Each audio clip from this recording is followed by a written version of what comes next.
There's something about the water that's just magical to me. You can just go underwater, everything is quiet. That's like true peace. Slowly submerging yourself, it just feels like the world or anything negative in it doesn't exist anymore. I found that and I grabbed it.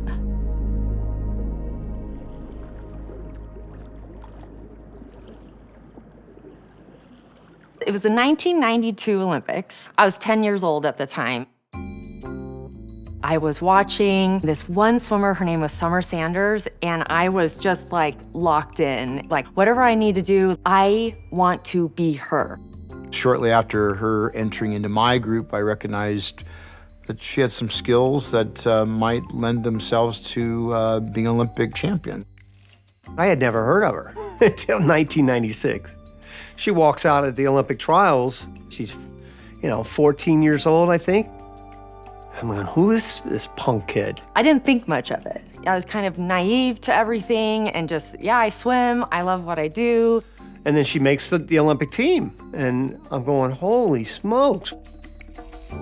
The rest of the swimmers, they're like, how is this little girl beating us? Yeah, when Amanda walked out to the blocks, she literally had a teddy bear. And I just thought it was so cute. That cuteness totally went away when she dove in the water. It was like, it's this animal, this like shark. At 14, I won 2 silvers and a gold at that Olympics. The time she put up in 1996 as a 14-year-old still hold up today, 30 years later. I wasn't until I came home from the 96 Olympics, that's when everyone started to treat me a little bit differently. That period of time was so stressful because everybody wanted to talk to her and meet her and get to know her and write articles about her. And she was just going into her freshman years in high school and trying to find your place. And on top of that, she's got this stigma, you're an Olympic swimmer. I remember one person asked me in an interview, they're like, how's it feel to lose? I never say lost the gold. You always say win the silver. I don't care if you're Michael Phelps or Amanda Beard, to win a silver medal is unbelievable. Being a young, naive 14-year-old, when an adult tells you something like that, like how's it feel to lose, you believe them. You're like, oh, I did lose, I lost. Then you start to kind of almost not feel proud. I felt like I had to prove myself constantly because all these people would come to watch me swim and I was like, I gotta do something amazing or else I'm failing. If you look back at footage from there, I'm 5'2", I'm like 95 pounds. I'm teeny tiny. And I went through puberty after that. So I went from 5'2" to 5'8", 95 pounds, like 120, 125 pounds. So my swimming kind of tanked. I felt like every time I dove in the pool, I wasn't me.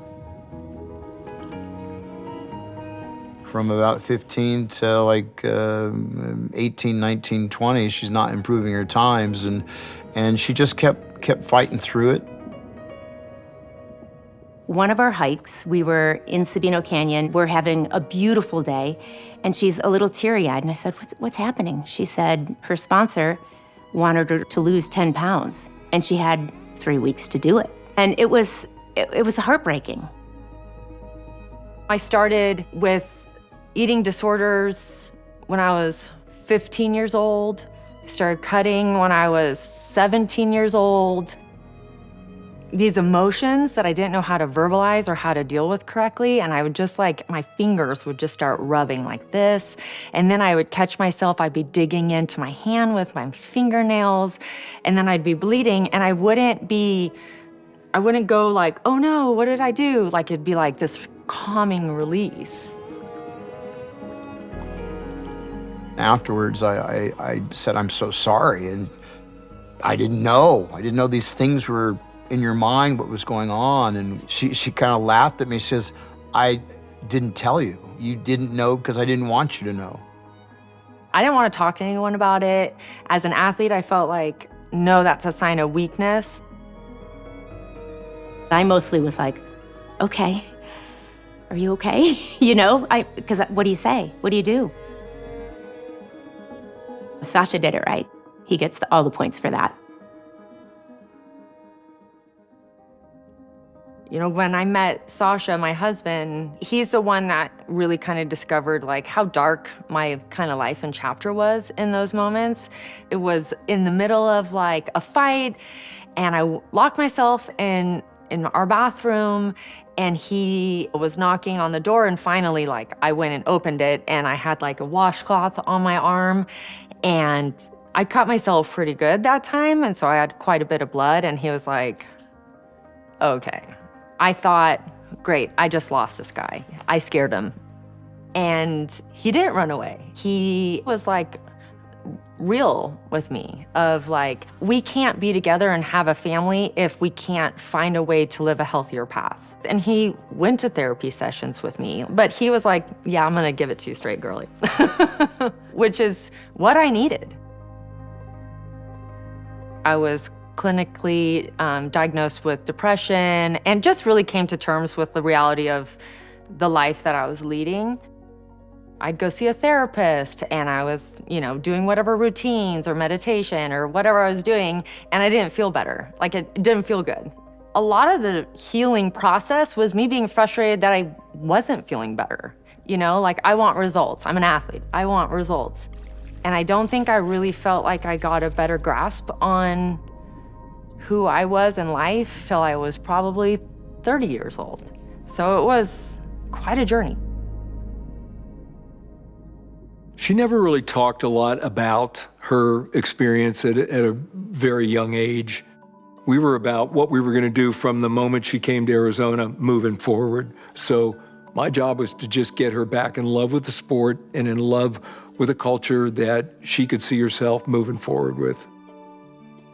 I was really nervous just because like Frank had a reputation for being like a pretty intense coach. So I was like, I don't know what I just got myself into.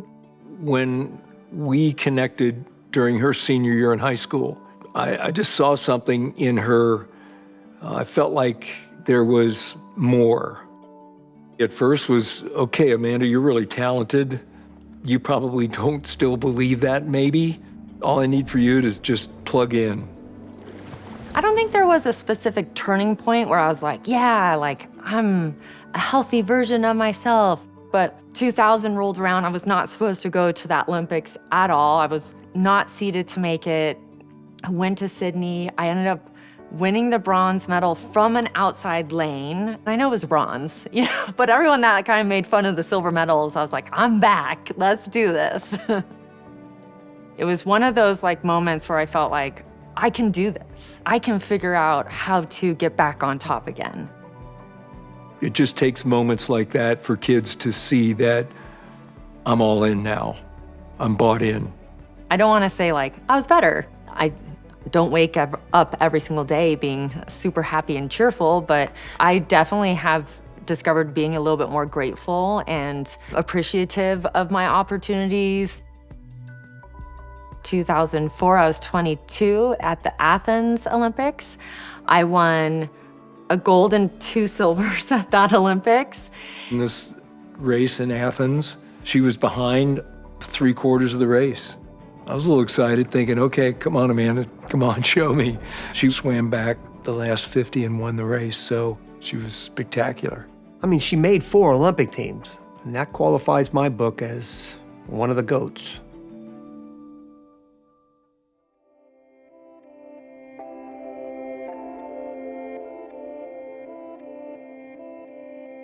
A lot of elite athletes say have a tough time being successful coaches because it came so easy to them.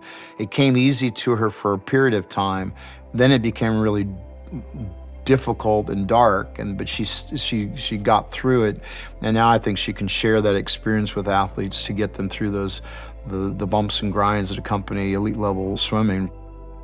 So to watch Amanda take that course to coach athletes at a high level, it's very, very rewarding. I just think coaching's a privilege. All those different personalities turn us into who we are.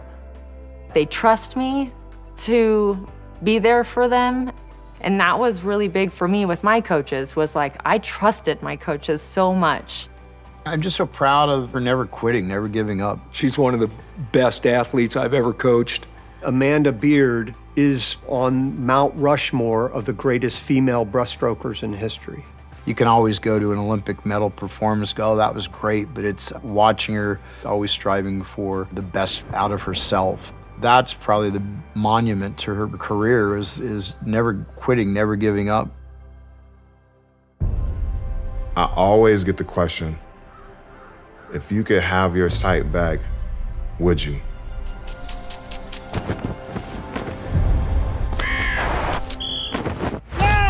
And I always emphatically say, no.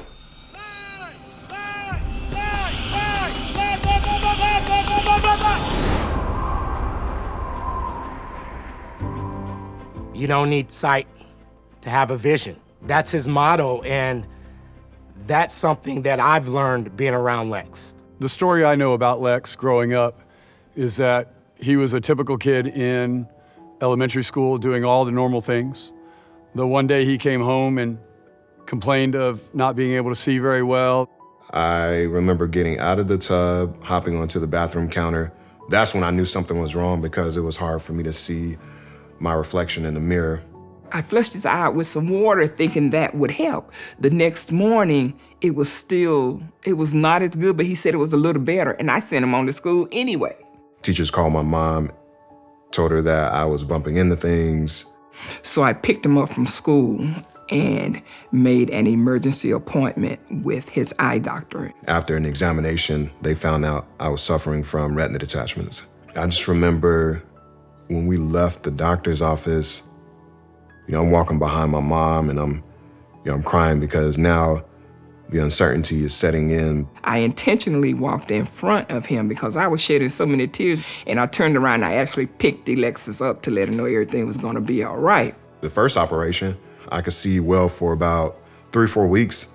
After that, sight begins to get blurry again. And I am so tearful along the way because I'm thinking, I wish it was me. I wish I could carry this pain for Alexis. Once you get to Operation 9-10, I knew that I was probably going to live life without eyesight.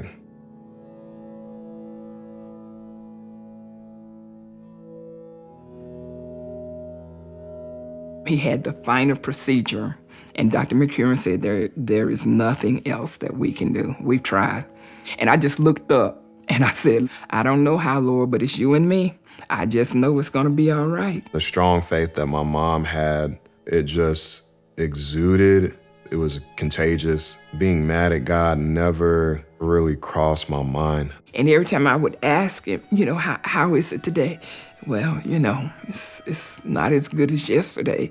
And that was the journey until there was not any sight anymore. Before I lost my sight, I knew where the sidewalks were. I knew where the stairs were. I knew where the streetlights were. But once I lost my sight, I used my ears and my ability to feel and proprioception.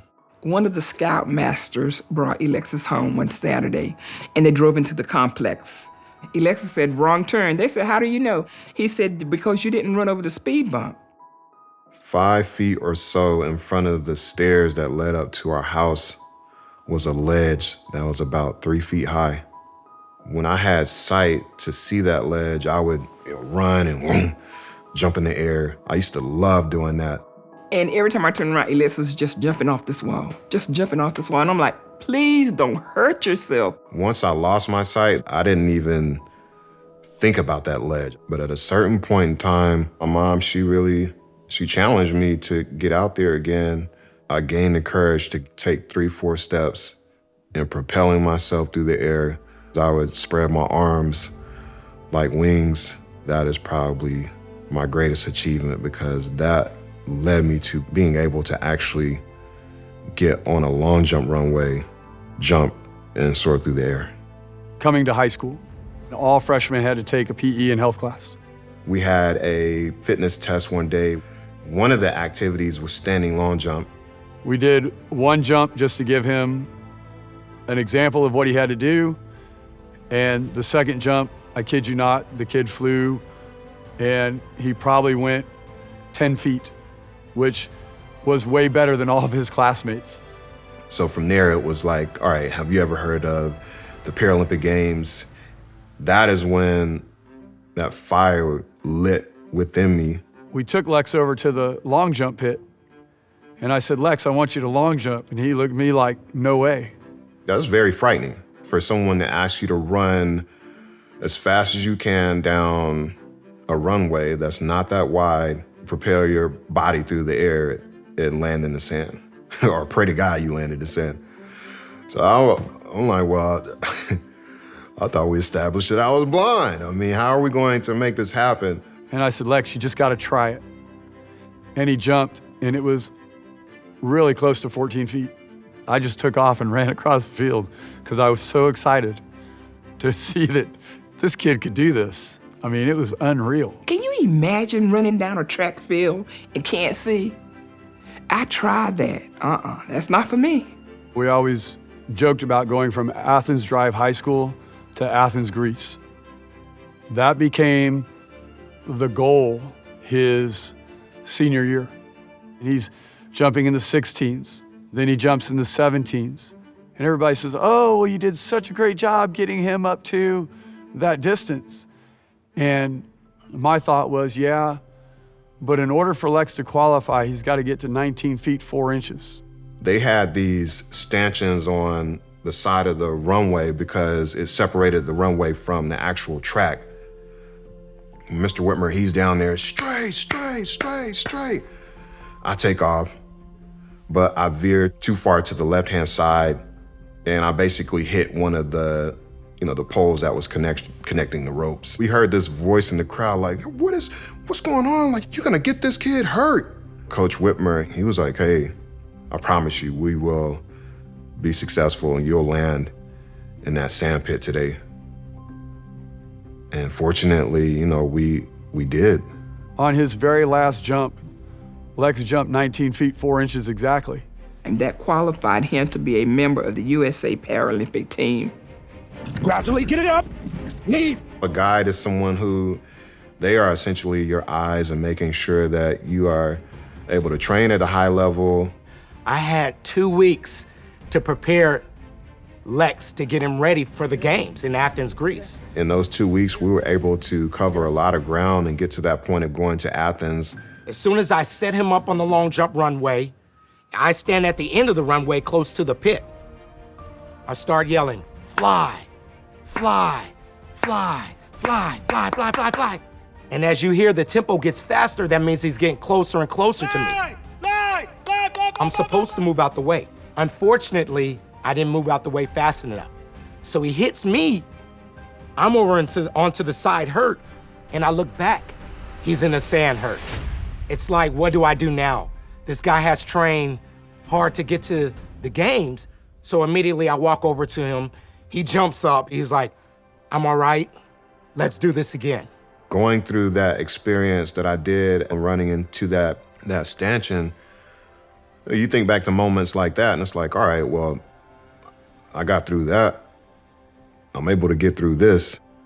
So as soon as we got on that runway, fly, fly, fly, fly, fly, fly, fly, fly. That is where he earned his first medal. I was in awe. He's on the podium. If Lex crosses that finish line, if Lex jumps far, I feel successful. That's when my mantra, success through selflessness, has come alive. If I could make that podium so much larger, there wouldn't be room enough for all of the people who have helped me get to this point, the people who have helped me achieve my vision. He earned another medal in 2008, 2012, 2016, all silver medals. And it has just been a wonderful journey. No need for sight when you have a vision. It's what do you want to accomplish? You got to know where you're going if you want to get there. I started with Lex, and I will end with Lex on the track, but our relationship, that's forever. It's for life. Living in a world where a lot of people doubt me, I knew that God always saw something bigger, better, brighter, and greater within me. I just always felt like he had my back, and eventually I would do something awesome.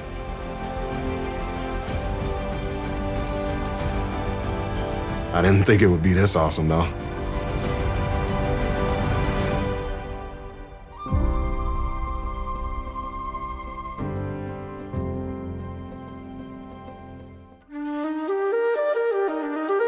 Wrestling is in the dirt of Iowa. It's a part of our culture here. The Carr family is one of the most important families in the history of college wrestling. 1980 Big 8 champion at 150 pounds. Nate Carr, currently ranked #1 in the country. Nate Carr had some moves that nobody did. Nate Carr with some flashy work, got all the takedowns. He had fluidness, he had power. You don't win 3 NCAA titles without having a huge heart. My dad, he makes losing exciting. Like, hey man, now you gotta get to another level. Having a guy that won a lot, who also failed a lot, tell you, hey man, fail forward. Keep moving, keep chasing. Fail forward is a huge thing for us.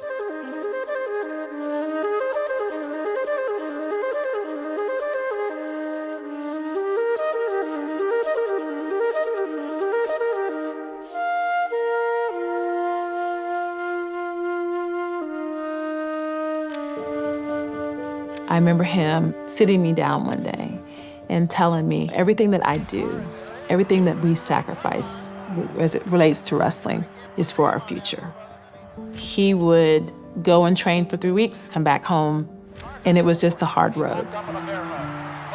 As a wife, you have to kind of understand that. My mom, she has the same shake that she had watching my dad and then watching me wrestle.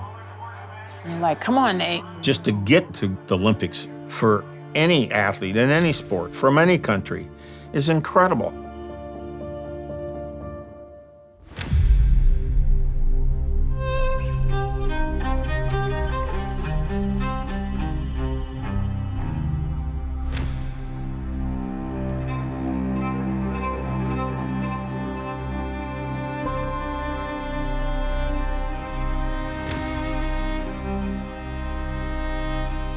The Olympics in 1988 in Korea, he lost a very controversial match. It could have easily went his way and he could have been wrestling for gold. And you've put in the work, you think, and then to have other people take it away from you is something you won't forget.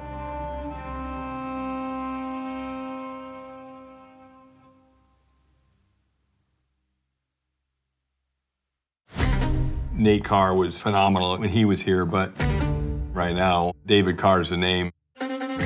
Well, as soon as I heard he was coming to Iowa State and I saw the last name, gee, I wonder if he's in relation to Nate Carr. If you look at the Carr family, we do not have an Olympic gold medalist. So now that opportunity has been passed on to David. That's a lot of pressure.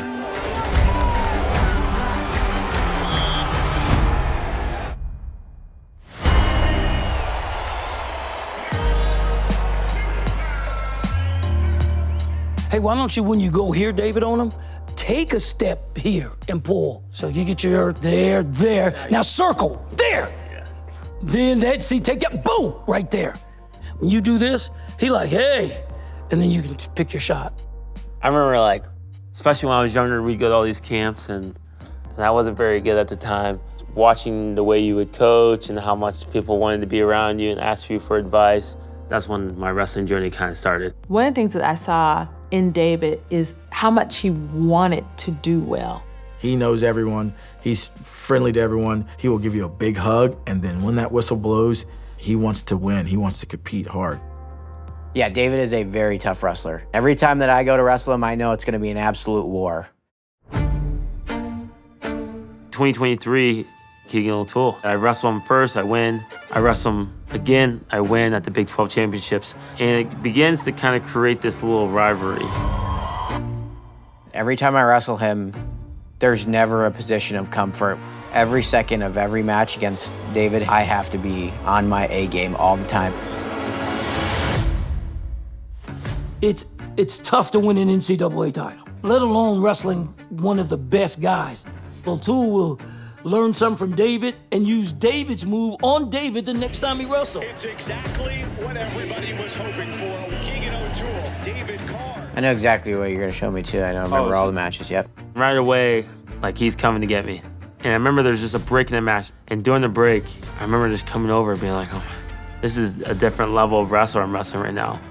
And I need to rise to the occasion or I'm gonna lose. My defense, I worked on a lot against a high-level competitor. You're not gonna have tons of opportunities, and if a defensive opportunity is what I got, then I gotta take advantage of it. He's moving me all around the mat, he's snapping, he's shooting a lot. I did a little bit of good defense, but eventually he takes me down. I shoot this great shot, I'm in on the leg, and this is for the takedown to win. If he takes me down, I think if he takes me down, I'm losing 5-4. But he's very savvy, and he puts me on my back, and gets back points, and then the time's out, and I remember just thinking like, that's it. O'Toole emerges victorious here in Tulsa for these two who may well be destined to meet again. He came over to me, shook my hand. He kind of was just like, I appreciate you. You helped me, get a lot better this year. And I just, I told him good job. He wrestled the best that day. I could tell that it was devastating to him because he would just come and hug me and cry. It was hard. I felt embarrassed, this is the word I would use. We learn a lot more in sports when we fail than when we win. One of the things we would say a lot is greater later. You can lose here, but what'd you learn from it? Man, that's gonna make you even better. And David did that. He did that really good. I kind of wiped my tears off and tried to move on.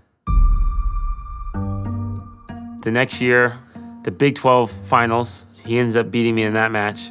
When he got off the mat, he says, Mom, okay, I can see I gotta do this.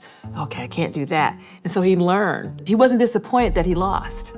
By wrestling him, he created a different strategy to do in the next match. David's the 4th seed.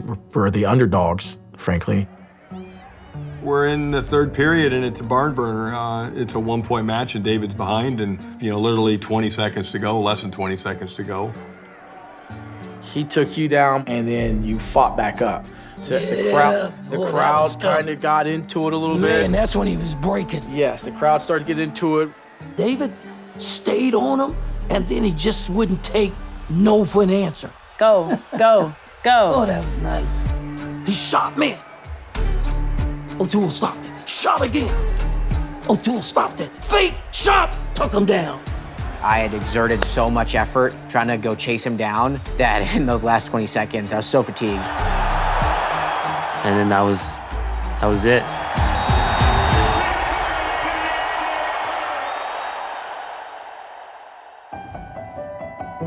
Me and my dad are right next to each other, just running and embracing each other.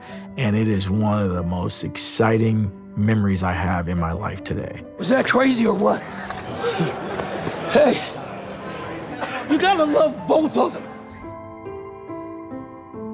There's a mutual respect for each other because we could be wrestling on, world teams together, and it's like we also can learn from each other. When we go to battle again, say in 2028 for the Olympic spot, that's just what's gonna happen. I've had multiple fans come up to me and say, David's my favorite wrestler.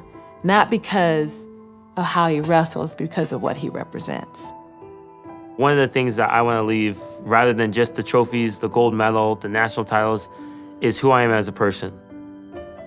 If they can remember just how I treated them and how I treated them with love, to me, that's enough. They've been nothing but kind to me and my family. After I beat David in 2024, his mom came up to me, I believe, and said, I'm praying for your mom because my mom had breast cancer at the time. It was just so kind. I really appreciate you doing that for me, I'm proud of you. I'm gonna really share the most important things of life, of faith, character. You're never gonna meet anybody in life that wants you to do well more than your dad. I love you with a love that's greater than mine. Legacy is not what you leave for someone, it's what you leave in someone.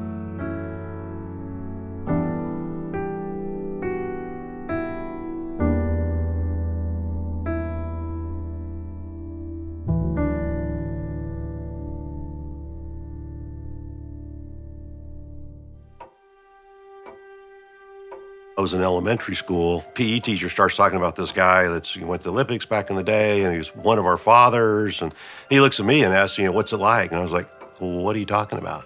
My dad's extremely humble. So I didn't know anything about the Olympics. I didn't know he was in the Olympics. My dad has 4 Olympic medals. He entered 4 Olympic events and he got 4 medals.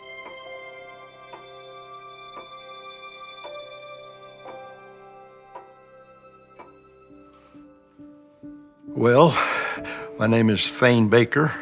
I'm from Elkhart, Kansas, small town in southwestern Kansas. Grew up there, lived the whole life there until I went to Kansas State University, which was the best thing that happened in my life, going there. My dad talks about when he got to Kansas State, he didn't know anything.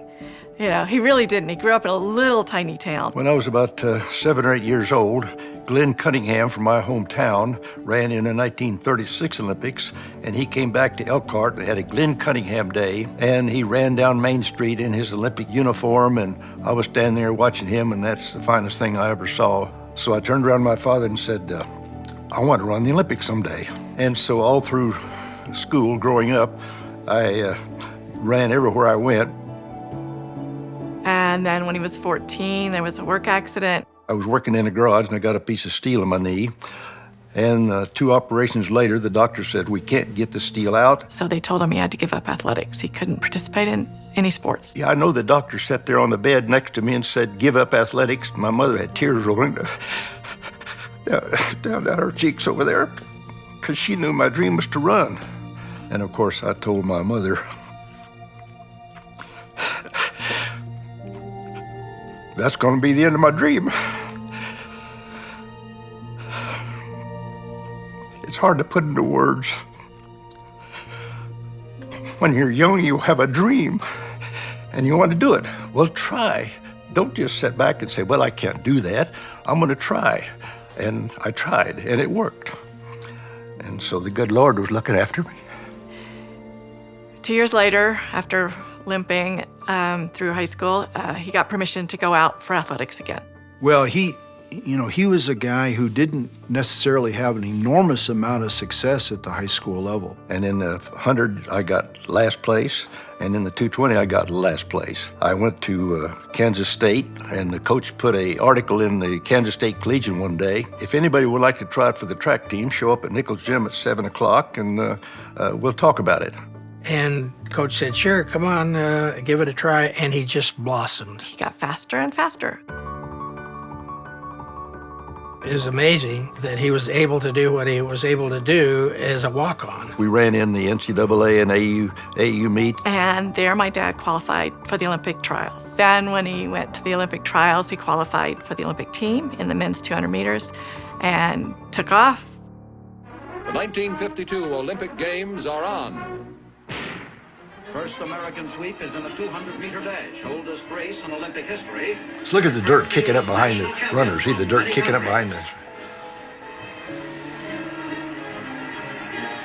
You're in the outside lane, see on the left? City who forges ahead to break the tape in 20 and 7/10 seconds, equaling the Olympic record set by Jesse Owens in 1936. And everybody hugs, and then, look, Dad, you go off and do a little dance.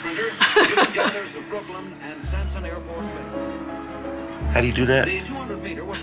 He won a silver medal in the men's 200 meters, wearing borrowed socks and borrowed shoes. You have a dream. Pursue the dream, and you could be surprised what it will lead to. It will lead to so many things in your life. Additional things from the things that related to your dream. Even if you don't maybe quite as successful in your dream as you wanted to be, there'll be so many things you will learn from your dedication to trying to do better.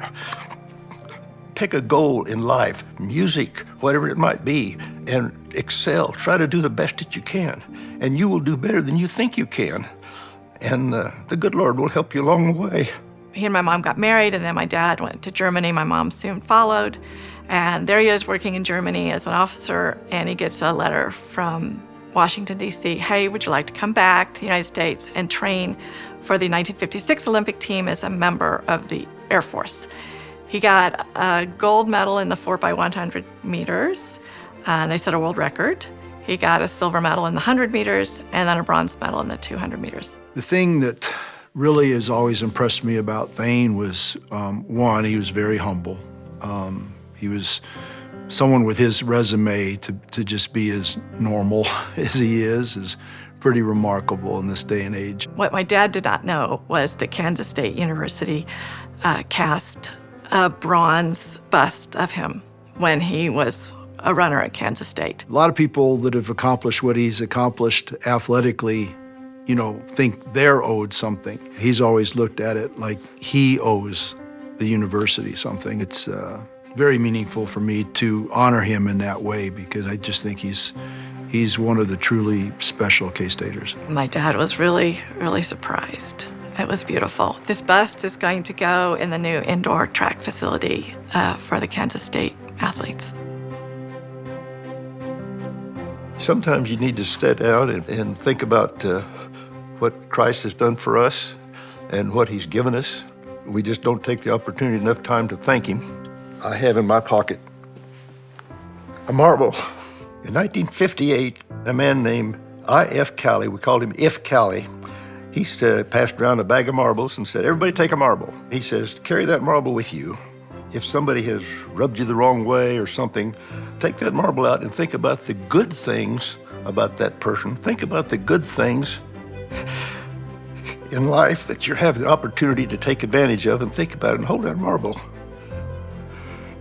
I still got the marble.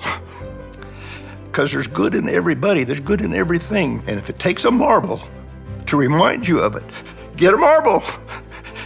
Get a marble. There's so much beauty in this life.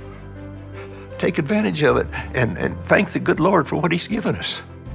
They can look at a guy like Thane Baker and say, now here's somebody that I could admire. I've always been proud to know him. He's really one of those people that inspires you to be better than you are. My life has been so fantastic. I never thought I would near have the opportunity to give back to other situations in my life. I've tried to pay back to my children, and I think that they have more than rewarded me with their lives, the ways they've given back. I actually went to a writing conference where I heard someone say, listen to God's whispers, and that's what you should write about. And so I heard God's whisper saying that I should write my dad's story. And I wrote a book called Running in Borrowed Shoes. I'm really proud of my dad. I am super proud of everything he's accomplished, not just with the Olympics, but with life. He's had a great life. And it's not over yet. He's 92, but he's still traveling and enjoying going and doing. Man, I gotta tell you, there's sometimes I don't know how I don't deserve this. Growing up, you didn't understand what you had. He's absolutely special. Probably the best I know. I know the best I know. When you walk into the Olympic Stadium for the first time, you're numb. I mean, you're trying to take in everything, but you're there for a purpose, but you're almost numb. Is this really happening? Can this be what I wanted my whole life? Okay, now what am I going to do with it? What am I going to do with my opportunity? When you walk into the stadium, where you walk into the auditorium, to walk into whatever you do, when you walk in there, that is an opportunity to take advantage of what you have learned in your life. There are opportunities out there. Look for them, find them, and try to achieve them. And when you're lucky enough to make the Olympic team and put on your spikes and run in the Olympics, do the best you can.